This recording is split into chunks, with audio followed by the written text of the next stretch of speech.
오전에 이어서 어버이주를 맞이해서 우리에게 주신 하나님의 말씀을 가지고 어떻게 하는 것이 과연 성경적인 하나님의 말씀의 뜻 가운데선 효도의 모습인가 이 시간 같이 상고할 때에 여러분들 말씀을 잘 묵상하시고 말씀이 여러분들 심령 가운데 온전히 새겨져서 남은 생애 가운데 하나님 앞에 영광 돌리며 또 육신의 부모에게도 열심으로 효를 행하고 또 자녀들에게도 그 효를 가르치며 나아갈 수 있기를 주임으로 축원합니다. 그래서 먼저 우리가 성경적인 효도의 일들 가운데 서려면 왜 우리가 부모를 공경하는지를 먼저 분명하게 아셔야 돼요.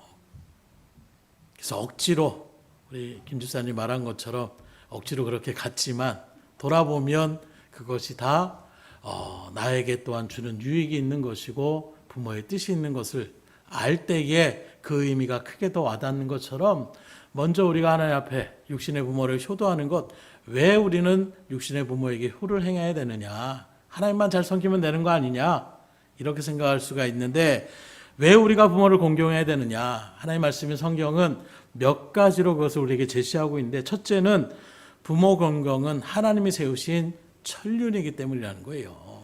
끊을 수가 없는 것입니다.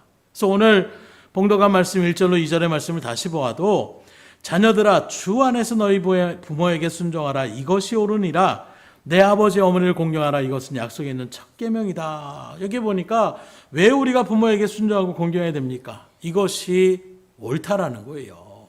곧 하나님이 세우신 우리 인간에 대한 윤리적인 모습이라는 것입니다. 우리 인간을 창조하실 때에 이렇게 하나님께서 창조케 하여 주신 거예요.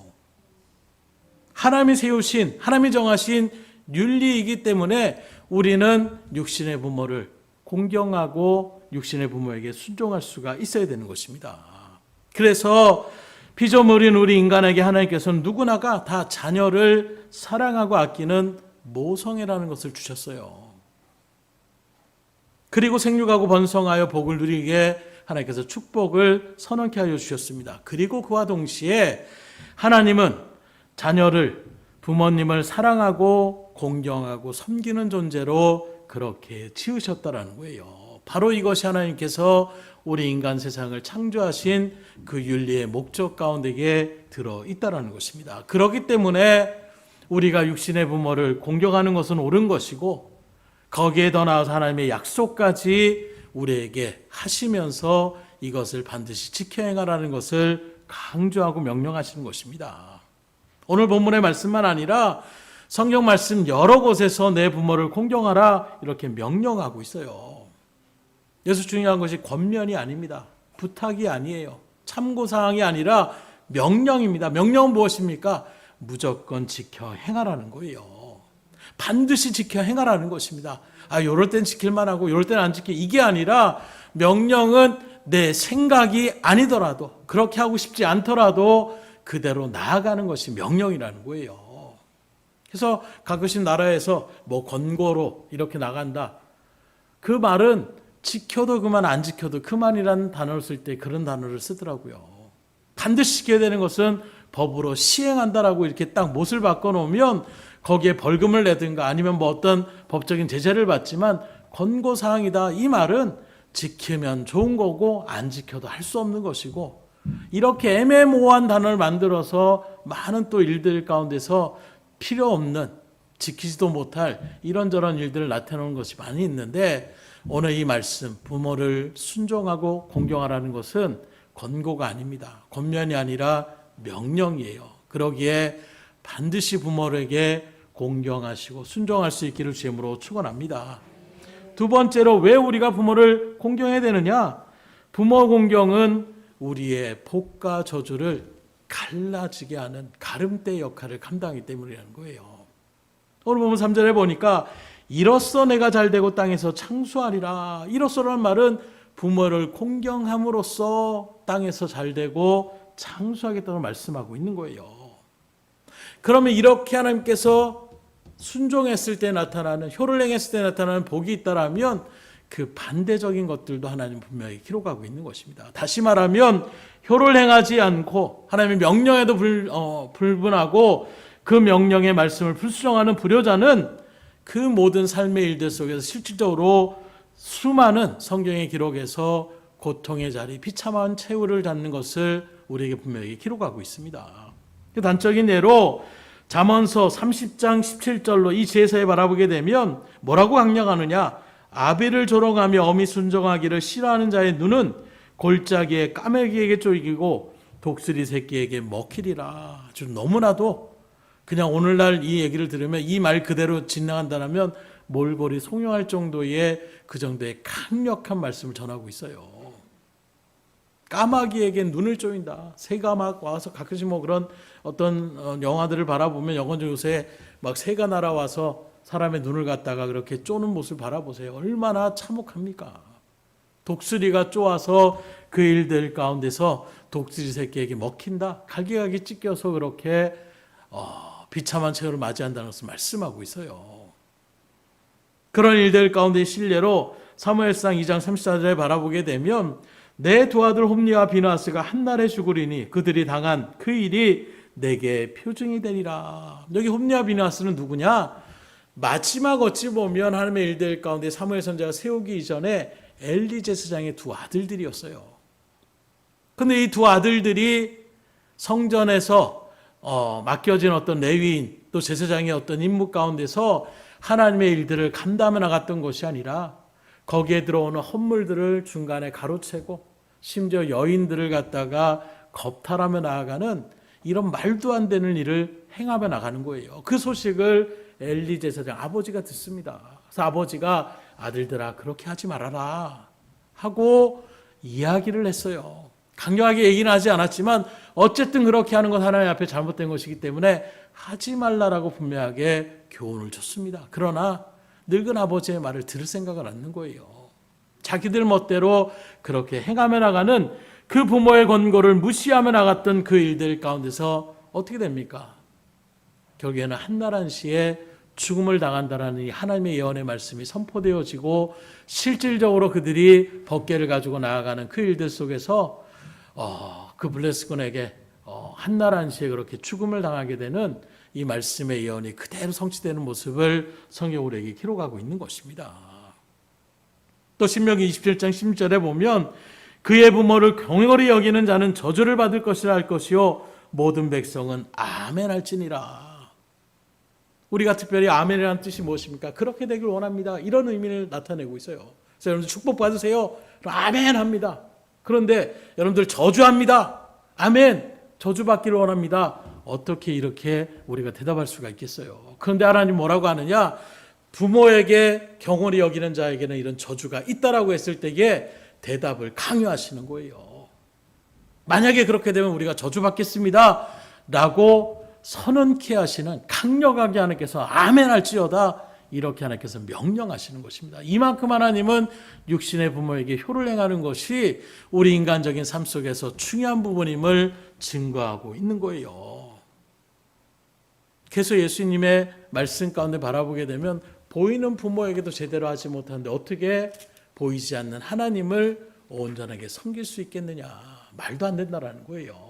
육신의 정말로 나를 낳아주시고 끊임없이 사랑으로 그렇게 보살펴주신 육신의 부모도 경홀히 여기고 순종하지 않고 불효를 저지르면서 하나님, 보이지 않는 하나님을 갖다가 내가 열심으로 섬기겠다.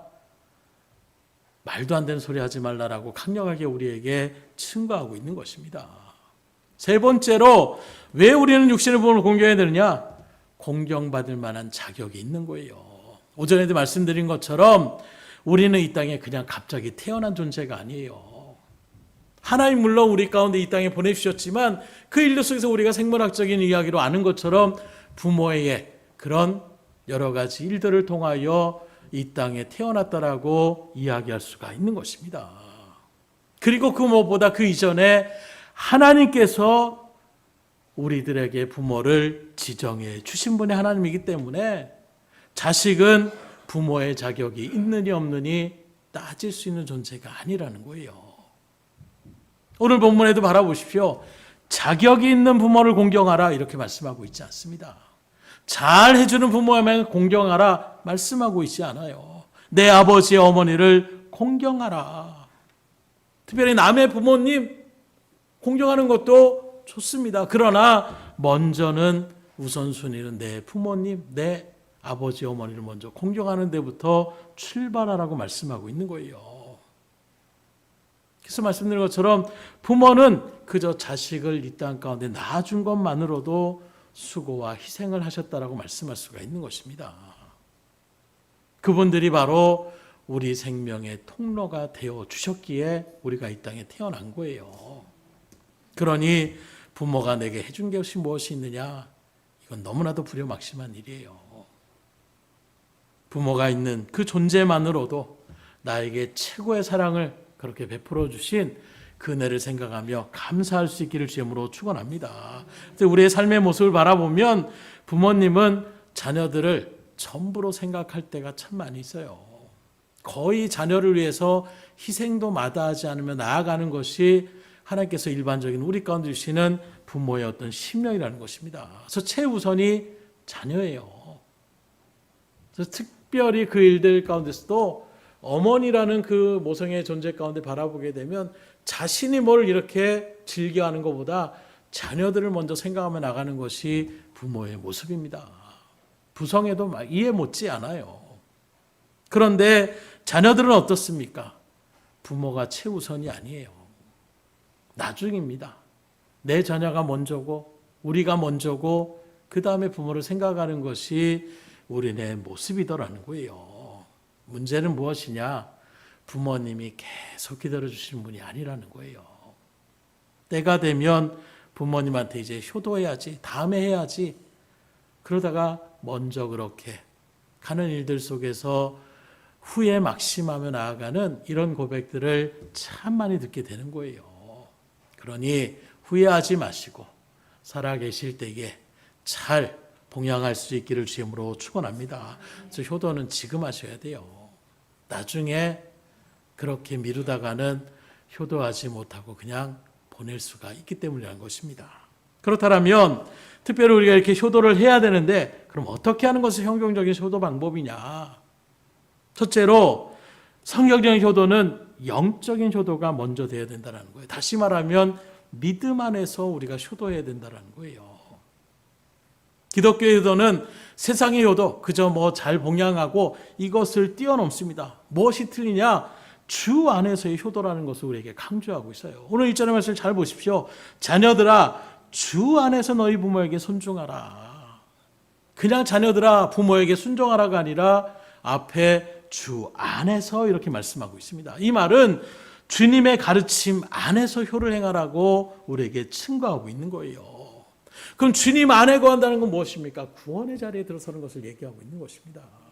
그러기에 우리가 믿지 않는 육신의 부모가 계시다라면 가장 먼저 복음을 층과하셔야 돼요.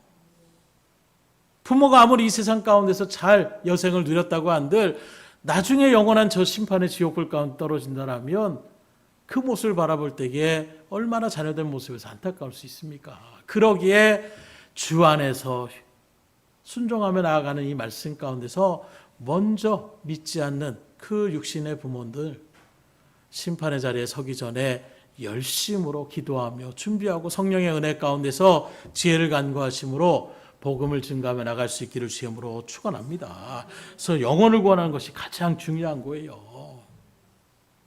그래서 옛날에도 효도 중에 최고의 효도는 무엇이냐? 가문을 이어가는 것이었습니다. 우리나라도 그런 유교적인 사상 가운데 있어가지고 자녀를 못 낳을 때에 그런 일들 가운데 심지어 칠거지약이다 이렇게까지 막 하면서 자녀를 못 낳으면 여인을 갖다가 굉장하게 못 살게 구는 이런 모습들이 있었어요. 그만큼 가문을 이어가는 것을 굉장히 중요시하게 여기시고 있습니다. 그런 모습에서 기독교는 어떻게 합니까? 육적인 가문보다도 예수님을 믿어서 영적인 가문이 되어가는 것이 하나님의 복의 자리임을 믿으시길 주님으로 축원합니다. 그래서 먼저 이 자리에 여러분들이 일단 오셨기 때문에 여러분들 어떤 가문의 시작이라고 할 수 있기에 여러분들이 예수 믿는 것 자체가 복이에요. 그러나 말씀드린 것처럼 나만 복 받는 것이 아니라 믿지 않는 육신의 부모님이 계시다라면 부모님에게도 복음을 전하시도록 최선을 다할 수가 있어야 되는 것입니다. 그러면 벌써 1대 2대가 예수 믿는 가정 가운데 가문을 이루어 나가는 거예요. 거기서 한 걸음 더 나아가면 어떻게 됩니까? 내 육신의 자녀들에게도 하나님의 복음의 자리 가운데로 인도할 수가 있어야 되는 거예요. 그렇게 자자손손히 하나님의 말씀 자리 가운데 서서 영적인 가문의 자리에 설 때에 하나님의 복과 은혜를 온전히 누릴 수가 있는 것입니다. 그렇게 여러분들이 마음 가운데 새기셔서 나는 이제 육신의 부모가 안 계시대요. 이제는 자녀들, 손주들에게 복음의 가문을 이어갈 수 있도록 또한 여러분들이 잘 가르치셔야 돼요.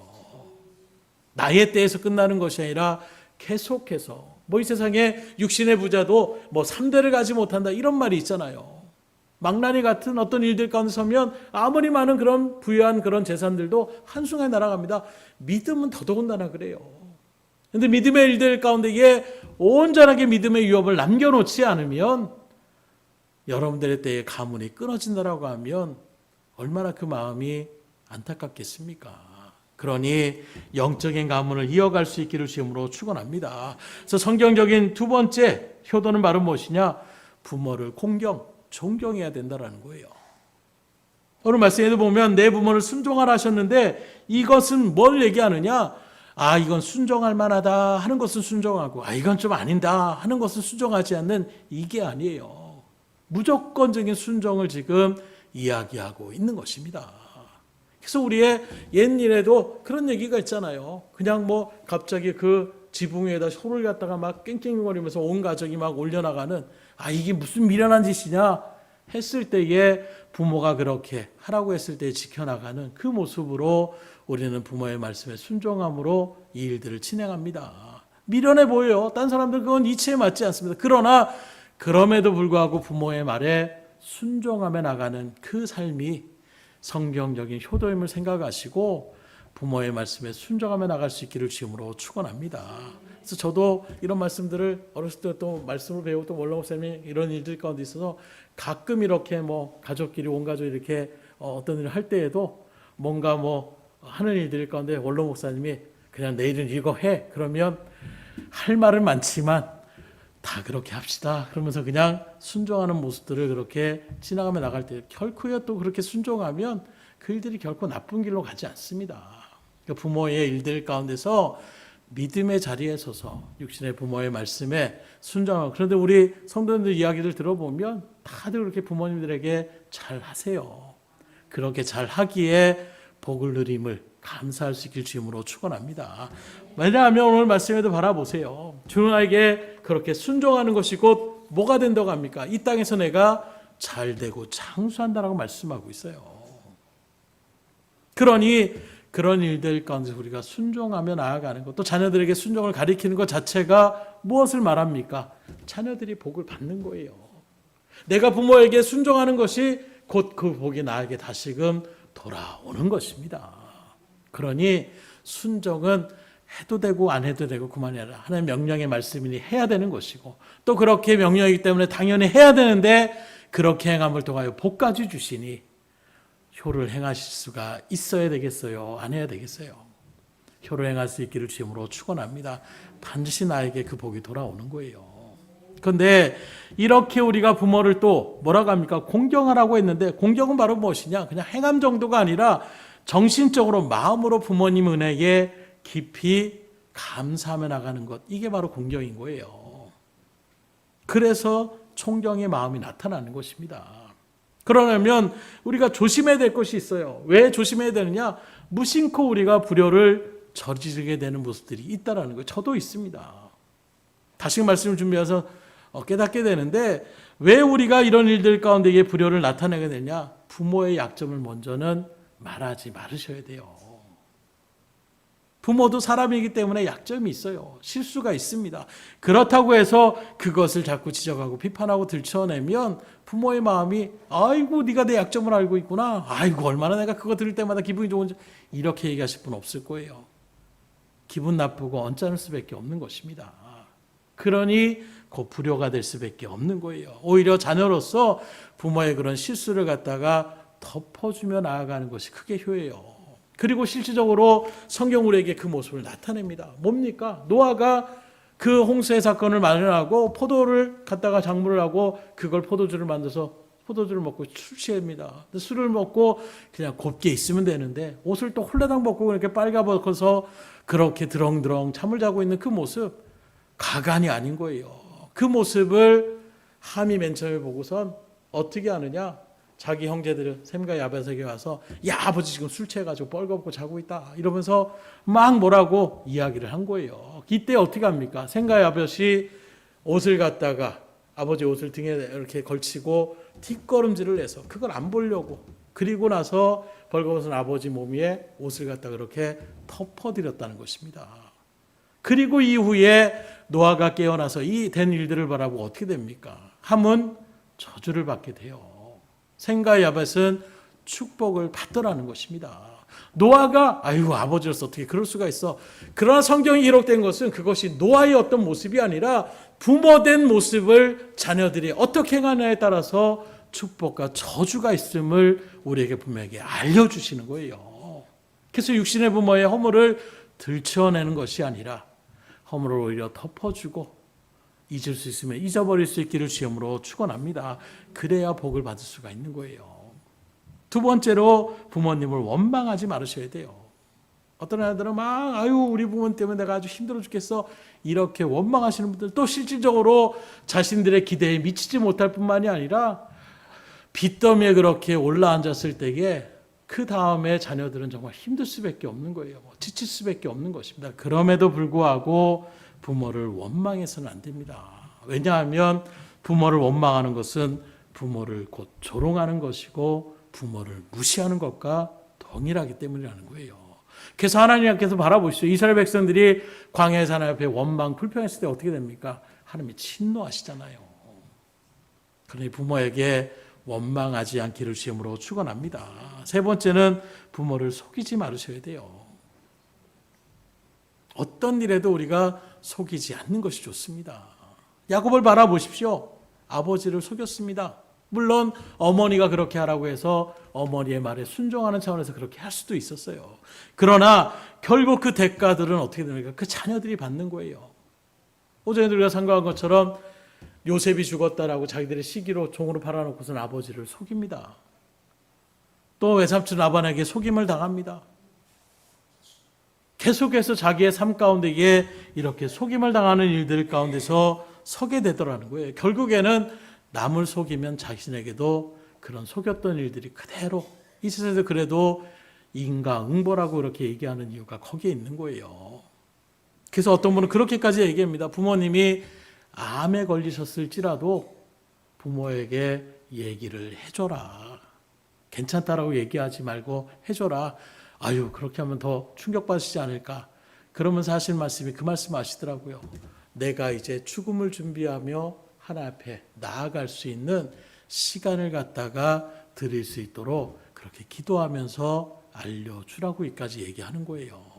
이렇게까지 얘기하는 것은 부모님을 속이는 것은 좋지 않습니다. 좋지 않을 정도가 아니라 속이지 않기를 주님으로 축원합니다. 세 번째로 성경적인 효도는 어떻게 해야 되느냐? 부모님의 필요를 채워주는 것이 효도예요. 부모님은 나이가 들수록 연로하십니다. 그런데 부모님 스스로도 그렇게 생각할 때 있지만 자녀들도 그렇게 생각할 때가 있어요. 예전에 강했던 어머니 아버지 모든 일을 다 해줄 수 있었던 그런 어머니 아버지만 생각하면서 나중에 연로하셔서 나가는 여러 가지 부분들을 신경 쓰지 못할 때가 있어요. 내 입장으로만 생각하면 이렇게 하면 되지 저렇게 하면 되지 이렇게 생각할 수가 있는 것입니다. 그러다 보니까 부모가 뭘 필요한지를 생각하지 못할 때가 있어요. 그러나 나이가 들면 이것저것 필요한 것들이 많이 있을 수밖에 없더라고요. 그런 모습들을 잘 우리가 생각해야 되는데 오전에 상고했던 야곱의 아들 요셉을 바라보십시오. 애굽의 국무총리가 돼서도 부모를 부끄럽게 여기며 나가는 것이 아니라 모셔와서 봉양을 하는 것입니다. 그리고 심지어 어떻게 합니까? 애굽인들은 목축업을 경시했어요. 천한 직업으로 이렇게 여겼습니다. 그럼에도 불구하고 요셉은 자기 아버지를 부끄럽게 여기지 않고 오히려 그런 일들 가운데 가장 목초지가 발달했던 고센 땅으로 이스라엘 백성들이 그렇게 들어갈 수 있도록 나아가는 것을 우리가 바라볼 수가 있는 거예요. 그리고 야곱의 그 아버지 야곱을 노를 책임지는 것입니다. 바로 이것이 공경이고 효도인 거예요. 그렇기에 오전에도 말씀드린 것처럼 음식이나 의복이나 이런 필요한 것들, 용돈을 드리는 것이 다가 아니라 함께 살면서 마음을 즐겁게 해드리는 것, 이게 효도임을 생각하셔서 이번 주간이라도 아니면 당장 오늘이라도 찾아갈 수 있으면 부모님 찾아가셔서 그냥 저녁 한 끼라도 같이 식사하시고 담소를 나누시고 그렇게만 해도 부모는 굉장히 뿌듯해 하시는 거예요. 물론 한 번도 갑자기 찾아오면 너 무슨 일 있냐?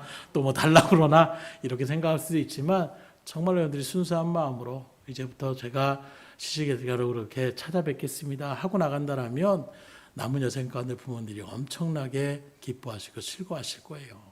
그렇게 효를 행하며 나갈 수 있기를 주임으로 축원합니다. 그래서 부모를 잘 살피시셔야 돼요. 그래야 뭐가 필요한지를 알 수 있으니까. 마지막으로 말씀드린 것처럼 자녀들에게 효도가 뭔지를 잘 가르쳐 주셔야 돼요. 여러분의 자녀가 효자가 되고 효보가 되기를 원하신다면 어떻게 해야 되느냐? 말로 효도해야 된다라고 얘기하는 것이 아닙니다. 내가 행함으로 보여주셔야 되는 거예요. 그래서 우리나라 그런 이야기 속에서 고려장의 이야기 여러분들 다 아실 거지 않습니까?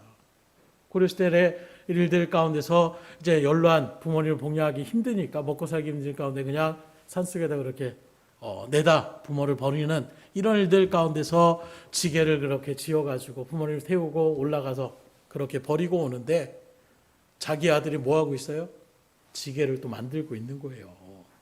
너 뭐 하냐? 그랬더니 나도 나중에 아버지 늙으면 갖다 버려야 되니까 지게 지금부터 만들려고. 이 말이 왜 그렇습니까? 부모가 하는 모습을 자녀들은 다 보고 있는 거예요. 다 그걸 배우고 있는 것입니다. 그래서 말로만의 효도가 아니라 정말로 부모를 공경하는 모습 가운데 서게 되면 자녀들도 그렇게 효를 행하는 자리 가운데 설 수가 있는 거예요. 그러니 먼저는 누가 잘해야 돼요? 내가 잘하셔야 돼요. 우리 먼저 선포하겠습니다. 내가 먼저 잘해야 됩니다.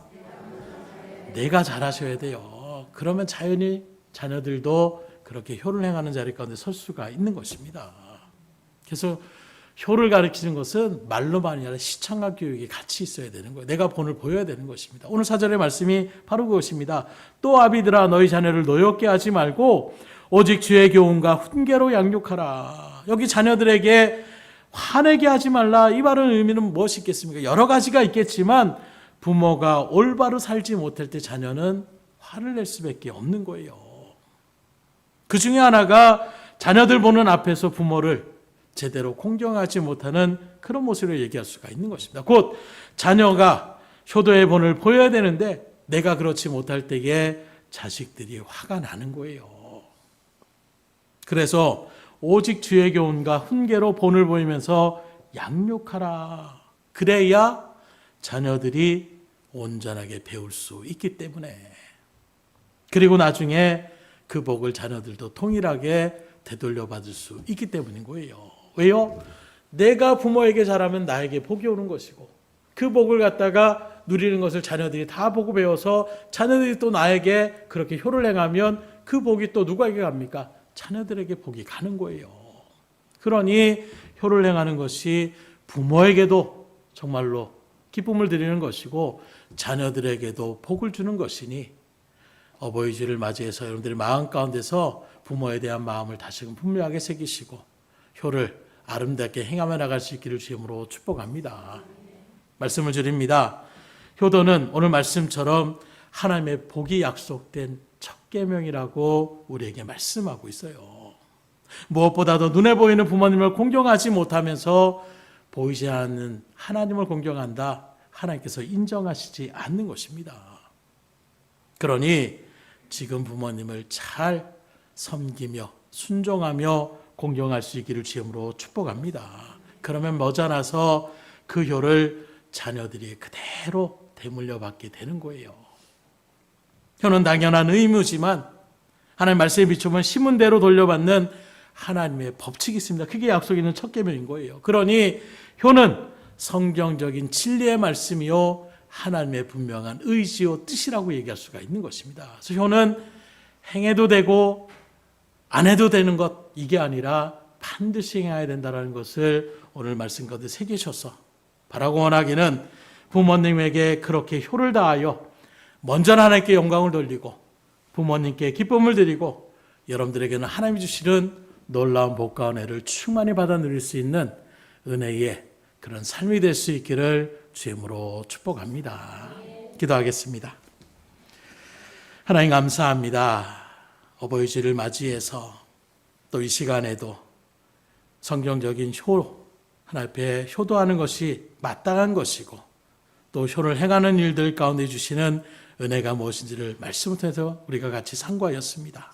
말씀 그대로 육신의 부모에게도 우리가 경홀히 여기지 않고 말씀에 순종하며 공경하며 약점을 들춰내는 것이 아니라 허물을 덮어주고 주의 일들 가운데에 온전하게 믿음으로 순종함을 통하여 우리에게 주신 하나님의 이 약속의 복을 충만히 받아 누리게 부족함이 없는 믿음의 성도님들 다 될 수 있도록 주님 붙잡아 주시옵소서. 나아가 자녀들에게도 분명한 이런 모습들이 말로서 전하는 것을 끝이 아니라 우리가 부모에게 행하는 그 효의 모습을 그대로 이어받아서 그 자녀들도 머지않아서 가정을 이루고 또 효를 행하며 나가는 그 일들 가운데 있을 때에 그들에게도 동일하게 하나님의 약속의 이 축복의 일들이 진행되어져서 정말로 하나님의 은혜 가운데에 믿음의 가문, 영적으로 하나님 앞에 온전하게 세움받는 가문이 되게 하여 주셔서 자자손손이 복의 복을 누리며 나아갈 수 있도록 인도하여 주시옵소서. 모든 것을 주님 앞에 의탁드리오며 예수의 손 받들어 기도드렸사옵나이다. 아멘.